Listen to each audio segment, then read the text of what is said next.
ಹೌದಾ ಸರ್, ಇದು ಎಷ್ಟೆಕ್ ಬಜಾಜ್ ಆಟೋಸ್ ಇಂದ. ಈ ಇದು ನಾಯಿಂಡಹಳ್ಳಿ ಹತ್ರ ಐತಲ್ಲ ಅವನು. ಹಾ ಹೌದೌದು, ಅವನ ಹೆಸರು ಅಭಿನಂದನ್ ಮ್ಯಾನೇಜರ್ ಅಭಿನಂದನ್ ಅಂತ. Sales manager. ಹಾ ಹೌದೌದು, ನಿಮ್ಗೆ ಗೊತ್ತಿರುತ್ತೆ ಅನ್ಸುತ್ತೆ. ಆಮೇಲೆ ಚೇತನ್ ಅಂತ. ಹ್ಮ್. ಅದೇ ಅವ್ರ ಹತ್ರ ನೆನ್ನೆ ಅವನು ಮಾತಾಡಿದೆ. ಆಮೇಲೆ ಓನರ್ ಅವನ್ ಬಂದು ಕಾಮತ್ತು. ಹೇಳಿ. ಅದೇ ಅವ್ರ ಹತ್ರ ನೆನ್ನೆ ಮಾತಾಡಿದೆ. ಅದು ಬೋರ್ಡ್ ಹಾಕ್ತಿವಲ್ಲ ಸರ್, ಅದು ಒಂದು ಬೋರ್ಡ್ ಕೊಡ್ತಾರೆ ಅವ್ರ ಕಂಪ್ನಿಯಿಂದ. ಅದು ಸುಟ್ಟೋಗ್ಬಿಟ್ಟಿದೆ, ಬರ್ನ್ ಆಗ್ಬಿಟ್ಟಿದೆ ಅದು. ತಗೊಂಡು ಬರೀ 4 ತಿಂಗಳಾಗಿದೆ ಅಷ್ಟೇ, ಗಾಡಿ ತಗೊಂಡು 4 ತಿಂಗಳಾಗಿದೆ. ಇವರು ಕೊಟ್ಟದ್ದು 1 ವರ್ಷ ವಾರಂಟಿ ಕೊಟ್ಟಿದ್ದಾರೆ ಬೋರ್ಡ್ಗೆ, ಮತ್ತೆ ಗಾಡಿಗೆ ಬಂದು 5 ವರ್ಷ ವಾರಂಟಿ ಕೊಟ್ಟಿದ್ದಾರೆ ಎಲೆಕ್ಟ್ರಿಕಲ್ ಗಾಡಿಗೆ. ಎಲೆಕ್ಟ್ರಿಕಲ್ ಆಟೋಗೆ ಎಷ್ಟು ಲಕ್ಷ ಕೊಡ್ತಾವಣ್ರಿ? 3.5 ಲಕ್ಷ ಸರ್. ಆಮೇಲೆ ಅದು ಇವಾಗ ಅವ್ರು ಕೇಳಿದ್ರೆ ಸುಟ್ಟೋಗಿರೋದಕ್ಕೆ ನಾವು ಜವಾಬ್ದಾರಲ್ಲ, ಅದು ಹೊಸದು ಹಾಕ್ಸ್ಕೊಳ್ಳಿ, ಇಲ್ಲ ಅಂತ ಹೇಳಿದ್ರೆ ಏನ್ ಮಾಡ್ತೀರಾ ಮಾಡ್ಕೊಳ್ಳಿ ಅಂತ. ನೆನ್ನೆ ಅವ್ರಿಗೂ ನಮ್ಗೂ ಸ್ವಲ್ಪ ಅಭಿನಂದನ್ಗೂ ನಮ್ಗೆ ಸ್ವಲ್ಪ ಮಾತುಕತೆ ನಡೀತು. ಆಯ್ತು ಏನೋ ಮಾಡೋಣ ಅಂತ ಹೇಳ್ಬಿಟ್ಟು ನಾನು ಈಚೆ ಬಂದೆ. ಆಮೇಲೆ ಫ್ರೆಂಡ್ಸ್ ಸರ್ಕಲ್ ಅಲ್ಲೆಲ್ಲ ಮಾತಾಡ್ಬೇಕಾದ್ರೆ, ಇಲ್ಲ ನೀವು ಒಬ್ಬರೇ ಹೋಗಿ ಅಲ್ಲಿ ಏನು ಮಾಡೋಕ್ಕಾಗಲ್ಲ ಅವ್ರ ಹತ್ರ, ಈ ತರ ಯಾರನ್ನಾದ್ರೂ ಸ್ವಲ್ಪ ಲೀಡರ್ಗಳು ಯಾರು ಇದ್ರೆ ಅವ್ರ ಹತ್ರ ವಿಚಾರಿಸಿ, ಸೋಮಶೇಖರ್ ಅನ್ನೋದು ಇದ್ದಾರೆ ಅವ್ರ ಹತ್ರ ಮಾತಾಡಿ ಅಂತ. ನನ್ನ ನಂಬರ್ ನಿಮ್ ಫ್ರೆಂಡ್ಸ್ ಕೊಟ್ಟಿದ್ದ? ಇಲ್ಲ ಸರ್, ನಾನು ಸೋಷಿಯಲ್ ಮೀಡಿಯಾದಲ್ಲಿ ತಗೊಂಡೆ. ನಿಮ್ ಹೆಸರೆಲ್ಲ ಗೊತ್ತಿತ್ತು, ನಿಮ್ಮನ್ನ ಮೀಟ್ ಮಾಡಿದೀನಿ, 2-3 ಸತಿ ನಾನು ಮೀಟ್ ಮಾಡಿದೀನಿ ಯಾವ್ದೋ ಒಂದ್ ನಿಮಿಷ ಇರಿ. ಈಗ ನನ್ನ ಆಟೋಗಳ ಬಗ್ಗೆ, auto mafia, auto dealing mafia ಅನ್ಬಿಟ್ಟೆಲ್ಲ ವಿಡಿಯೋಸ್ಗಳು ಮಾಡಾಗ್ತಾ ಇದೆ. ಹೌದೌದು, ಅದೆಲ್ಲ ನೋಡಿದೀರಾ? ನೋಡಿದೀನಿ ಸರ್, ಖಂಡಿತ. ಒಂದ್ ನಿಮಿಷ ನಾನು ಹೇಳೋದನ್ನ ಕೇಳಿ. ನೀವ್ ಅದನ್ನೆಲ್ಲ ನೋಡಿದ ಮೇಲೂ ಕೂಡ ನಮ್ಮ ಹತ್ರ ಸಲಹೆ ತಗೊಳ್ದೇನೆ ನೀವ್ ಒಂದ್ 3-4 ತಿಂಗಳಿಂದ, ಒಂದ್ ನಿಮಿಷ ಇರಿ, ನೀವು 3-4 ತಿಂಗಳ ಹಿಂದೆ ಹೋಗಿ ಆಟೋ ತಗೊಂಡ್ರಲ್ಲ, ಅಟ್ಲೀಸ್ಟ್ ಆ ಟೈಮಲ್ಲಿ ಒಂದ್ ಸಲಹೆ ತಗೊಳ್ಳೋಣ ಅನ್ನೋ ಒಂದ್ ಪರಿಕಲ್ಪನೆ ನಿಮಗ್ ಬಂದ್ಬಿಟ್ಟಿದ್ರೆ ತುಂಬಾ ಒಳ್ಳೇದಾಗಿರೋದು. ಆಮೇಲೆ ನಾವ್ ಹೇಳ್ತೀವಿ, ನೋಡ್ರಪ್ಪ ಆದಷ್ಟು ಸಂಘಟನೆಗಳಲ್ಲಿರಿ. ನೀವು ಸಂಘಟನೆಗಳಲ್ಲಿದ್ರೆ ನಿಮ್ಗೆ ಅದರಿಂದ ಅನುಕೂಲತೆಗಳಾಗ್ತವೆ. ನಿಮ್ ಪ್ರಾಬ್ಲಮ್ಗಳು ಸಾಲ್ವ್ ಆಗ್ಬೇಕು ಅಂದ್ರೆ ನೀವು ಸಂಘಟನೆಯಲ್ಲಿ ಇರ್ಬೇಕು ಅಂತ ಹೇಳ್ತೀವಿ. ಇದೊಂದು ಕ್ಲಿಯರ್ ಕಟ್ ಆಗಿ ಅರ್ಥ ಮಾಡ್ಕೊಳ್ಳಿ. ಒಬ್ಬ ಆಟೋ ಡ್ರೈವರ್ಗೆ ನಾನು ಅದೇ ಎಸ್ಟೆಕ್ ಶೋರೂಮ್ ಅಲ್ಲಿ ಒಂದು ಆಟೋ ಕೊಡಿಸ್ತೀನಿ, ನೋಡಿದೀನಿ ಸರ್ ಅದನ್ನ. ಹೌದು, ವಿತ್ GST ಬಿಲ್ ಸಿಗೋ ಅಂತ ರೀತಿಯಲ್ಲಿ ಅವ್ರ ಕೈಗೆ ಅವ್ರು ಕಟ್ಟಿರೋ ದುಡ್ಡಿಗೆ GST ಬಿಲ್ ಕೊಡಿಸ್ತೀನಿ. ಬ್ರದರ್ ಅವತ್ತು ವಿಡಿಯೋ ಮಾಡಿ ಹೇಳ್ತೀನಿ, ನೋಡ್ರಯ್ಯ ಆಟೋ ತಗೊಳ್ಳೋ ಅಂತವ್ರು ಯಾರೆಲ್ಲ ಇದೀರಾ, ಮೋಸ ಹೋಗ್ಬೇಡ್ರಿ. ನೀವು ಕೊಡೋ ಹಣಕ್ಕೆ GST ಬಿಲ್ ಕೊಡ್ಬೇಕು. ನೀವು ಡೀಲರ್ ಹತ್ರ ತಗೊಂತಿರೋ, ಶೋರೂಮ್ ಹತ್ರ ತಗೊಂತಿರೋ, ಎಲ್ಲಾನ ತಗೊಳ್ಳಿ, ನೀವು ಕಟ್ಟೋ ಹಣಕ್ಕೆ GST ಬಿಲ್ ಕೊಡ್ಬೇಕು. ಆ ರೀತಿಯಲ್ಲಿ ನೀವು ಬದಲಾವಣೆ ತಗೊಬೇಕು, ಇಲ್ಲ ನಮ್ ಜೊತೆ ಕೈ ಜೋಡಿಸಿ ಅಂತ ಹೇಳ್ತೀವಿ.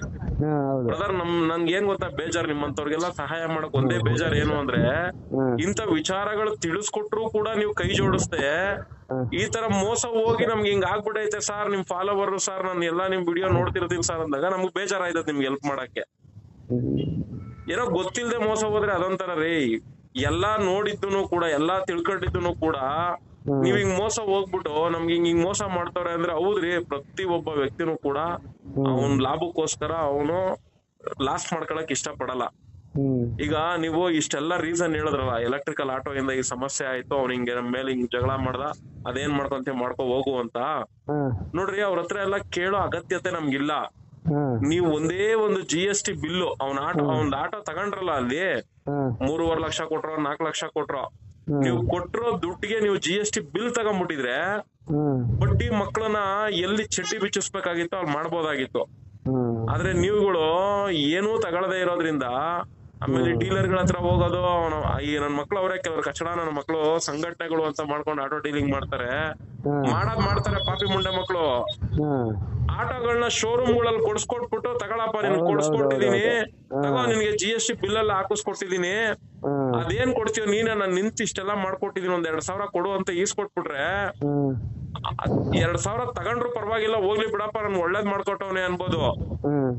ಹಲ್ಕಟ್ ನನ್ ಮಕ್ಳು ಅವರೇ ಈ ಡೀಲಿಂಗ್ ಮಾಫಿಯಾದಲ್ಲಿ ತೊಡ್ಕೊಂಡಿರೋದು. ಇವತ್ತು ಅವ್ರನ್ನೆಲ್ಲ ಮಟ್ಟ ಹಾಕಕ್ ಯಾಕೆ ಆಗ್ತಾ ಇಲ್ಲ, ನಿಮ್ಮಂತ ಆಟೋ ಡ್ರೈವರ್ಗಳು ಇಲ್ಲಿ ಯಾಕೆ ಬಂದ್ ಸಪೋರ್ಟ್ ಕೊಡಲ್ಲ ಅಂದ್ರೆ, ಆ ಕಚಡ ನನ್ನ ಮಕ್ಳು ನಿಮ್ಮಂತವ್ರನ್ನೆಲ್ಲ ಇಂಥವಕ್ಕೆಲ್ಲ ಬಿಟ್ಕೊಡಲ್ಲ. ಅವ್ರ ಹೊಟ್ಟೆ ಪಾಡ್ಗೆ ನಿಮ್ಮನ್ ಬಳಸ್ಕಂತಾರೆ. ನಾ ಅದಕ್ಕೇನೆ ಹೇಳೋದು, ಇವಾಗ ನಿಮ್ ಹತ್ರ GST ಬಿಲ್ ಇದ್ದಿದ್ರೆ ಬ್ರದರ್, ಇಮ್ಮಿಡಿಯೇಟ್ಲಿ ಕನ್ಸೂಮರ್ ಕೋರ್ಟ್ ಅಲ್ಲಿ ಕೇಸ್ ಹಾಕ್ಬೋದಾಗಿತ್ತು. ಇವತ್ತು ಅವನು ಗ್ಯಾರಂಟಿ ಕೊಡ್ತಾ ಇಲ್ಲ, ವ್ಯಾರಂಟಿ ಕೊಡ್ತಾ ಇಲ್ಲ. ಹೌದ್ರಿ, ಗಾಡಿ ತಗೊಂಡ್ಮೇಲೆ ಇಷ್ಟು 1000 ಕಿಲೋಮೀಟರ್ ವರ್ಗು ವ್ಯಾರಂಟಿ ಅವ್ರದೇ ಇರುತ್ತೆ. ಹೌದು ಸರ್, 4 ತಿಂಗಳಾಗಿದೆ ಸರ್ ಗಾಡಿ ತಗೊಂಡು. ಇದು ಹೇಳ್ತೀನಲ್ಲ, ನಿಮ್ಮ ಮಿಸ್ಟೇಕ್. GST ಬಿಲ್ ಇಲ್ದೆ ನೀವು ವ್ಯವಹಾರ ಮಾಡಿರೋದೇ ದೊಡ್ಡ ತಪ್ಪುರಿ. ಇವತ್ತು GST ಬಿಲ್ ಇದ್ದಿದ್ರೆ ಕ್ಯಾಶುವಲಿ ಇವಾಗ ನೀವೇನ್ ನೆನೆ ಹೋಗಿ ಕೇಳಿದ್ರೆ ಅದೇ ರೀತಿ ಅವನ್ನ ನಾವು ಕೇಳ್ಬೋದಾಗಿತ್ತು. ಹಾ ಆ ಕೇಳಿರೋ ಮಾತಿಗೆ ಅವನು ರೆಡಿ ಮಾಡಿಸ್ಕೊಟ್ಟಿದ್ರೆ ಹಾ ಆಯ್ತು ಬಿಡಪ್ಪ ಅಂತ ಸುಮ್ನಾಗ್ಬೋದಾಗಿತ್ತು. ಹಾ ಅವ್ನ್ ರೆಡಿ ಮಾಡಿಸ್ಕೊಡದೆ ಹೋಗಿದ್ರೆ ಹಾ ಅವ್ನ ಏರಿಯಾ ಲಿಮಿಟೇಷನ್ ಅಲ್ಲಿ ಯಾವ ಪೊಲೀಸ್ ಸ್ಟೇಷನ್ ಅಲ್ಲಿ ಐತೆ ಜನರಲ್ ಕಂಪ್ಲೇಂಟ್ ಅದು, ಹಾ ಹಾ ಇಂಥದೊಂದ್ ಗಾಡಿನ ಈ ಶೋರೂಮ್ ಅಲ್ಲಿ ಪರ್ಚೇಸ್ ಮಾಡಿದ್ದು, ಈ ತರ ಇಶ್ಯೂ ಆಗಿತ್ತು, ಈ ಇಶ್ಯೂನ ಕೇಳಕ್ ಹೋಗಿದ್ದಕ್ಕೆ ನಾವ್ ಇದನ್ನ ಯಾವ್ದೇ ಕಾರಣಕ್ಕೂ ರೆಡಿ ಮಾಡಿಸ್ಕೊಡಲ್ಲ ಅಂತ ಹೇಳ್ತಾ ಇದಾರೆ. ನಮ್ಗೆ ಇಂಥ ಶೋರೂಮ್ ಇಂದ ನಮಗ್ ಮೋಸ ಆಗಿದೆ ಅಂತ ಹೇಳಿ ಜಸ್ಟ್ ಬರೀ ಕ್ಯಾಶುವಲ್ ಕಂಪ್ಲೇಂಟ್ ಅಷ್ಟೇ ಅದು. ಓಕೆ ಆ ಕಂಪ್ಲೇಂಟ್ GST ಬಿಲ್ಲು ಇದನ್ನೆಲ್ಲ ತಗೊಂಡೋಗ್ಬಿಟ್ಟು ನಾವು ಕನ್ಸೂಮರ್ ಕೋರ್ಟ್ ಅಲ್ಲಿ ಕೇಸ್ ಹಾಕಿದಿದ್ರೆ ಹಾ 100% ಅವ್ನ್ ಏನೇ ಆಗಿದ್ರು ಪರಿಹಾರ ಕಟ್ಕೊಟ್ಟಿರೋನ್ರಿ. ಓಕೆ ಇದು ನೀವುಗಳು ತಿಳ್ಕೊಳ್ಬೇಕಾಗಿರೋ ಬೇಸಿಕ್ ಕಾಮನ್ ಸೆನ್ಸ್ ಇದು. ಇದನ್ನ ನೀವು ನಿಮ್ಗ್ ಬೇಕಿಲ್ರಿ, ನಿಮ್ಗೆಲ್ಲ ಹೆಂಗ್ ಗೊತ್ತೇನ್ರಿ, ಸಂಘಟನೆಗಳಲ್ಲಿ ಇದ್ಬಿಟ್ರೆ ನಾವೇನೋ ಕಳ್ಕೊಂಡ್ಬಿಡ್ತೀವಿ, ಏನೋ ಲಕ್ಷಾಂತರ ರೂಪಾಯಿ ಲಾಸ್ ಆಗೋಗ್ಬಿಡ್ತೀವಿ ಅನ್ನೋ ಒಂದ್ ಮನಸ್ಥಿತಿ ನೀವುಗಳಲ್ಲಿ ಇರ್ತೀರಾ. ಸಮಸ್ಯೆ ಆದಾಗ ಸಂಕಟ ಬಂದಾಗ ವೆಂಕಟರಮಣ ಅಂದ್ರೆ ಏನ್ ಮಾಡಕ್ ಆಗ್ತದೆ ಹೇಳ್ರಿ.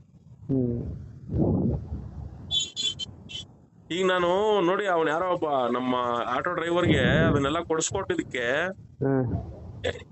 ಅವ್ರ ಅಂದ್ರೆ ಅವನ ಏಸ್ಟೆಕ್ ಆ ಶೋರೂಮ್ ಅಲ್ಲೂ ಒಂದೆರಡು ಸಂಘಟನೆಯವರು ಶಾಮಿಲ್ ಇದಾರೆ. ಅವ್ರು ಅಲ್ಲಿಂದ ಆಟೋ ಮಾಡ್ಸಿದ್ರೆ ಅವ್ರ ಕಮಿಷನ್ ಬರ್ತದೆ.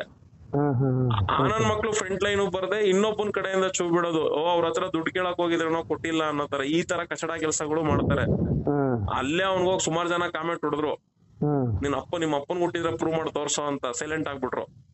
ಹಂಗೆ ಇಂತ ಕಚಡ ಕೆಲಸಗಳು ಕೂಡ ಮಾಡ್ತಾರೆ. ಯಾಕೆಂದ್ರೆ ಅವ್ರು ಏಸ್ಕೆ ತಿನ್ಕೊಂಡ್ ಬದುಕ್ತಾ ಇರ್ತಾರಲ್ಲ ಇವ್ರು. ಎಲ್ಲಿವರೆಗೂ ನೀವು ಆಟೋ ಡ್ರೈವರ್ಗಳು ಬದ್ಲಾಗಲ್ಲ ಅಲ್ಲಿವರೆಗೂ ಇವ್ರು ನಿಮ್ಗೆ ಮೋಸ ಮಾಡೋದ್ ತಪ್ಪಲ್ರಿ. ಅವ್ನ್ ಇವಾಗ್ಲೂ ಮೋಸ ಮಾಡ್ತಾವ್ರಿ, ರಾಜಾರಶ್ವ ಮೋಸ ಮಾಡ್ತಾವ್ರೆ. ನಿಮ್ಮ ಆಟೋಗಳಿಗೆ ಎಫ್ಸಿನ ಅವರೇ ಮಾಡಿಸ್ಕೊಡ್ಬೇಕು, ಮಾಡಿಸ್ಕೊಡಲ್ಲ, ಅದ್ರ ದುಡ್ಡು ತಿಂತಾರೆ. ನೀವು ಹೊರಗಡೆ ಹೋಗಿ ಮಾಡಿಸ್ಕೊ ಅಂತವ್ನೆ. ನಿಮ್ ಆಟೋಗಳಿಗೆ ಮೀಟರ್ ಬಿಲ್ ಕೊಡ್ಬೇಕು ಅವನು. ಮೀಟರ್ ಬಿಲ್ ಕೇಳಿದ್ರೆ ಮೀಟರ್ ಸಪರೇಟ್ ಬಿಲ್ ಕೊಡಲ್ಲ, ಅದರ್ಸ್ ಅಂತ ಸೇರಿಸ್ಬಿಟ್ಟು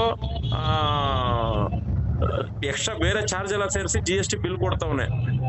ಅದ್ ಎರಡನ್ನೇ ಇಟ್ಕೊಂಡು ಕೇಸ್ ಹಾಕ್ಬೋದು. ಅಯ್ಯೋ ಆಟೋ ಡ್ರೈವರ್ಗಳು ಬರ್ರಯ್ಯ, ಅವ್ರ ಹತ್ರ GST ಬಿಲ್ ಕೇಳ್ರಿ, ಅವ್ನ ಈ ತರ ಎಲ್ಲಾ ಫ್ರಾಡ್ ಮಾಡವನೆ, ತಗೊಂಡೋಗ್ ಕನ್ಸೂಮರ್ ಕೋರ್ಟ್ ಅಲ್ಲಿ ಕೇಸ್ ಹಾಕ್ರೆ ಬಡ್ಡಿ ಮಕ್ಳು ಬಗ್ತಾರ ಇವ್ರು ಅಂತ ಹೇಳಿದ್ರೆ ಆಟೋ ಡ್ರೈವರ್ಗಳಿಗೆ ಅದ್ ಬೇಕಿಲ್ಲ ಬ್ರದರ್. ನಾವು ಮೋಸ ಹೋದ್ರು ಪರವಾಗಿಲ್ಲ, ಅವ್ನ್ ಯಾವನ ಕಚಡ ನನ್ ಮಕ್ಳು ಮಾರ್ತಾವ್ರಲ್ಲ ಈ ಸಂಘಟನೆಗಳು ಕಟ್ಕೊಂಡು ಆಟೋಗಳು, ಅವ್ರ ಹತ್ರಕ್ಕೆ ಹೋಯ್ತಿವಿ ಅಂತಾರೆ. ಹೊರಗಡೆ ಡೀಲರ್ಗಳ ಹತ್ರನೇ ಹೋಗಿ ತಗಂತೀವಿ ಅಂತಾರೆ. ಇವ್ರಿಗೆ ಯಾವನ್ ಒಳ್ಳೇದ್ ಮಾಡ್ಕೊಳಕ್ ಬರ್ತಾನೆ ಬೇಕಾರೆ ಅಂತವ್ರ ಕಡೆಗೆ ಇವ್ರ ತಲೆ ಹಾಕು ಮಲ್ಗಲ್ಲ. ಇವ್ರಿಗೆ ಏನಿದ್ರು ಇವ್ರ ತಲೆ ಮೇಲೆ ನುಣ್ಣು ಕೈ ಸವರವ್ರೆ ಇವ್ರಿಗೆ ಇಷ್ಟ. ಈಗ ನಾನು ಅದೇ ಸರ್, ಯಾವ್ದು ಡೀಲರ್ ಕಡೆಯಿಂದ ಏನು ಹೋಗ್ಲಿಲ್ಲ, ನಾನು ಡೈರೆಕ್ಟ್ ಆಗಿ ನಾನೇ ಶೋರೂಮ್ ಹೋದೆ. ಶೋರೂಮ್ ಅಲ್ಲಿ ರೇಟ್ ಮಾತಾಡ್ಕೊಂಡು ನಾನೇ ಆಯ್ತು. ಇವಾಗ ನೀವೆಲ್ಲ ಹೋಗಿ ತಗೊಂಡಿದ್ದೀರ ತಾನೆ, ನೀವೇನು ಮಾಡ್ಬೇಡಿ. ಈಗ ಅದು ಆಟೋದು ಅದು ಹೋಗಿರೋದು ಗೀಗಿರೋದು ಒಂದ್ ಸೈಡ್ ಇರ್ಲಿ. ನೀವ್ ಹೋಗ್ಬಿಟ್ಟು ಅಣ್ಣ ನಾನು ಇವಾಗ ಏನ್ ನನ್ ಗಾಡಿಗೆ ನೀವು ಅಮೌಂಟ್ ತಗೊಂಡಿದ್ದೀರಲ್ಲ, ನನ್ಗೆ ಇದಕ್ GST ಬಿಲ್ ಬೇಕು, ನಂಗೆ GST ಬಿಲ್ ಕೊಡಿ ನಾನು ಕಟ್ಟಿರೋ ದುಡ್ಡಿಗೆ ಅಂತ ಕೇಳಿ. ನಿಮ್ಗೆ GST ಬಿಲ್ ಕೊಟ್ಟಿಲ್ಲ ಅಂದ್ರೆ ನೀವು ಖಂಡಿತ ಏನು ಮಾಡಕ್ಕಲ್ಲ. GST ಬಿಲ್ ಸಿಕ್ಕಿದ್ರೆ ಖಂಡಿತ ಅವ್ರ ಮೇಲೆ ಕನ್ಸೂಮರ್ ಕೋರ್ಟ್ ಅಲ್ಲಿ ಕೇಸ್ ಹಾಕ್ಬೋದು. ಬಿಡಿ, ಒಂದ್ 2 ವರ್ಷಕ್ಕೆ ಡಿಸೈಡ್ ಆಗ್ಲಿ, ನಿಮ್ಗೆ ಪರಿಹಾರ ಸಿಗಲ್ವಾ? ಬದ್ಲಾಗ್ಬೇಕ್ರಿ. ನೀವ್ ಎಲ್ಲಿವರೆಗೂ ಬದ್ಲಾಗಲ್ಲ ಅಲ್ಲಿವರೆಗೂ ಈ ವ್ಯವಸ್ಥೆಯಲ್ಲಿ ನೀವುಗಳು ಮೋಸ ಹೋಗೋದ್ ತಪ್ಪಿದ್ದಲ್ಲ. ಈಗೇನ್ ಬೇರೆ ದಾರಿ ಏನು ಮಾಡಕ್ ಆಗಲ್ಲ ಸರ್ ಇದನ್ನ. ಈಗ ನೀವು ಏನ್ ಮಾಡ್ಬೋದು, ಈಗ ಹೋಗಿ ಅಲ್ಲಿ ಶೋರೂಮ್ ಹತ್ರ ಗಲಾಟೆ ಮಾಡ್ತೀರಾ ಅಂತ ಅನ್ಕೊಳ್ಳಿ. ಗಲಾಟೆ ಮಾಡೋದ್ರಿಂದ ಅವ್ನೇನ್ ಮಾಡ್ತಾನೆ, ನಾವೇನು ಕೊಡೋದೇ ಇಲ್ಲ ಅಂತಾರೆ. ಈ ಪೊಲೀಸ್ ಸ್ಟೇಷನ್, ಈಗ ನೀವು ಪೊಲೀಸ್ ಸ್ಟೇಷನ್ ಹೋಗಿ ಕಂಪ್ಲೇಂಟ್ ಕೊಟ್ರೆ ಆಯ್ತು ಕಂಪ್ಲೇಂಟ್ ಕೊಡಪ್ಪ, ನೀನ್ ಕನ್ಸೂಮರ್ ಕೋರ್ಟ್ ಅಲ್ಲಿ ಹೋಗಿ ಕೇಸ್ ಹಾಕೋ ಅವನ್ ಮೇಲೆ ಅಂತಾನೆ. ಆ ಕನ್ಸೂಮರ್ ಕೋರ್ಟ್ ಅಲ್ಲಿ ಕೇಸ್ ಹಾಕ್ಬೇಕು ಅಂದ್ರೆ ನಿಮ್ ಹತ್ರ ಬಿಲ್ಗಳು ಇರ್ಬೇಕಲ್ಲ ಅವನ ಹತ್ರ ಪರ್ಚೇಸ್ ಮಾಡಿರೋದಕ್ಕೆ. ನೀವು ಫಸ್ಟ್ GST ಬಿಲ್ ತಗೊಳ್ಳಿ. ನಾವು ಇದೇ ಉದ್ದೇಶಕ್ಕೆ ಹೇಳೋದು, GST ಬಿಲ್ ಇರ್ಬೇಕು ನೀವು ಗಾಡಿಗಳು ತಗೊಂಡ್ರೆ ಅಂತ. ಯಾವ್ದ ಸಣ್ಣ ಪುಟ್ಟ ಐಟಮ್ ತಗೊಳಕ್ ಹೋದಕ್ಕೆ GST ಬಿಲ್ ತಗಂತೀವಿ. ಇನ್ ಅದ್ರಲ್ಲಿ ನಿಮ್ ಜೀವನ ಸಾಗಿಸ್ತೀರಾ ವಸ್ತು ತಗೊಂಡು ಅಂದಾಗ ಆ ವಸ್ತು GST ಬಿಲ್ ತಗೊಂಬರ್ದೇನ್ರಿ ನೀವು? ಹೌದು, ಅದೇ ಇದ್ರ ಬಗ್ಗೆ ಎಲ್ಲ ಗೊತ್ತಿರ್ಲಿಲ್ಲ ಸರ್ ನಮಗೂ. ನಾವೇನೋ ಆಯ್ತು, ನೀವ್ ಒಂದ್ ಕೆಲ್ಸ ಮಾಡಿ, ಅವ್ನ್ ಯಾರು ನಿಮ್ಗೆ ಹಂಗಂತ ಎಲ್ಲ ನೀನು ಜಗಳ ಮಾಡದ್ನಲ್ಲ, ಅವನ ಹತ್ರ ಹೋಗಿ ನನಗೆ ಫೋನ್ ಮಾಡ್ಕೊಡಿ. ನಾನ್ ಕ್ಯಾಶುವಲ್ ಆಗಿ ಏನ್ ಮಾತಾಡ್ಬೇಕು ನಾನು ಮಾತಾಡ್ತೀನಿ.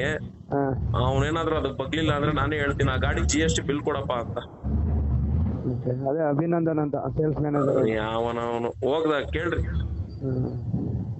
ಸರಿ ಸರ್, ಆಯ್ತು, ಓಕೆ.